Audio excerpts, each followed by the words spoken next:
I'm very grateful to have my name associated with this Newman Lumen Pavilion, a center that supports our founder's vision for Elon, a place where the light of the intellect and the light of the spirit will meet. This will be a place where the search for meaning and purpose and the search for understanding intersect. I'm also glad to join the McEwens and the McCrarys and the McKinnons and the McCoys in securing a strong Scots and Scots-Irish presence at Elon. This center is the fulfillment of a vision launched more than a decade ago. Actually, it's a down payment on the vision. I'm delighted that Jan Fuller is here to add vibrancy to the campus ministry program that'll bring the vision to life in this space. I'm grateful to Elon for many things. First of all, for collecting such a wonderful set of faculty members, colleagues, and finding intriguing students to join us. It's part of the special magic of universities, which bring together this superabundance of intelligence and curiosity, and then says, talk to one another, ask questions. You'll discover things. I often think about Martin Marty's comment that the best form of research in a liberal arts university is conversation. I'm fortunate to have been at Elon during the time of its resurgence. It was like riding the crest of a wave, powered along by energies that are greater than my own, and yet invited to add what I could to honor both our heritage and who we were becoming. I have many people to thank. I'm grateful to Renee Summers, my co-worker for 16 years. She was the sort of administrative support person that makes you look good by polishing the rough edges. I'm grateful to Phil Smith, who carried the project forward in his 2 years as interim chaplain. I'm grateful to Doug and Edna Noyles, who endowed the Truett Center several years ago and gave us a most felicitous mandate. They said, help students learn about their own and other faiths and live lives of reconciliation. What a mission. What a gift. I'm especially grateful to Smith Jackson, who from the beginning, when I began to talk about this, was an encourager and a shepherd of the process that's led to this wonderful space for community life. Smith has a way of empowering his staff to accomplish excellence by asking good fundamental questions and then supporting his staff along the way toward their accomplishment. That's an attribute that he perfected, I think, by observing Jerry Francis, which is how Jerry works. So thanks to both of you. And finally, I want to thank Dr. Lambert and all the trustees. You believed this place into existence. May I say, thank God.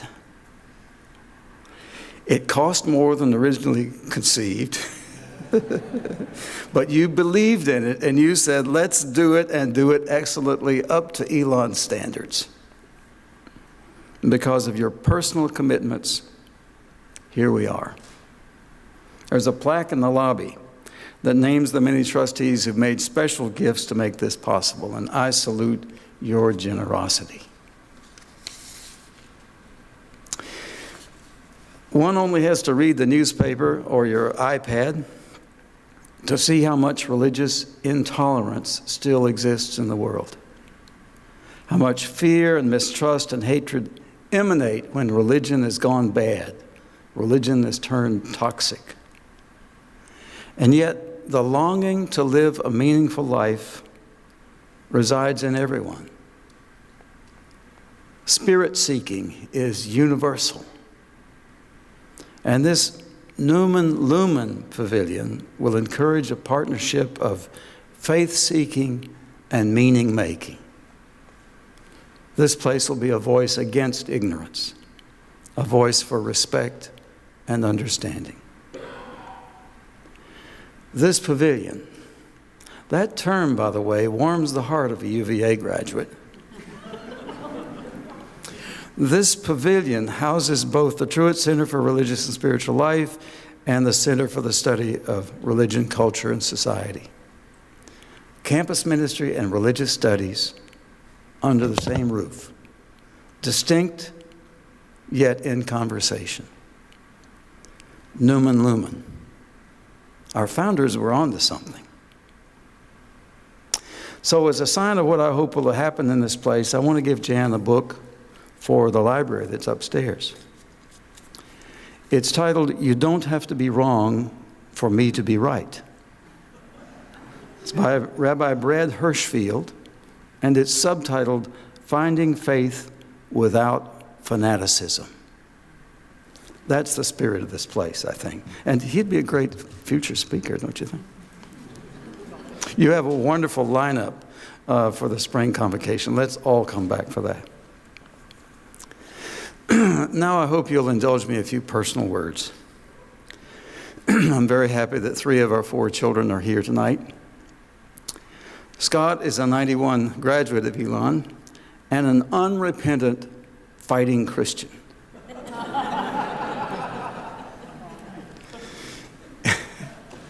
He's now in his 22nd year in the Army and has recently moved back to Fort Bragg as the lead Apache helicopter pilot at Fort Bragg. Our daughter Heather is here. She was born in Winston-Salem when I served as assistant chaplain at Wake Forest. And she's now back on that campus. She grew up on that campus and now is back there as the curator of their art collections.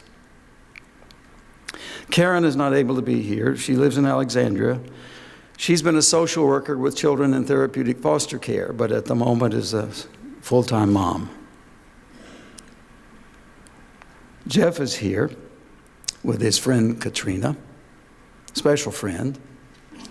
We like her very much, just saying.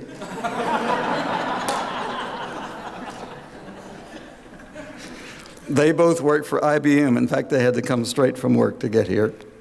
And they're the computer gurus in our family, along with Heather's husband, Robert. So Wendy and I feel very fortunate as parents and grandparents. We have a soldier to keep us safe. We have an artist to lift our spirits.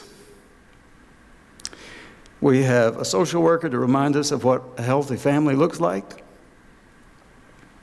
And we have computer whizzes to keep us abreast of changing technologies and to teach us how to use the smartphones that sometimes seem too smart for us.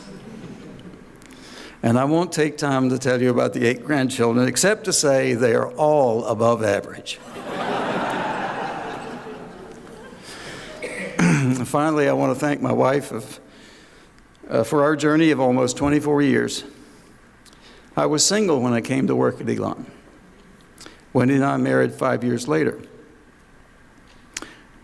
And our first task as a couple was to find a proper balance between family and work, home and work.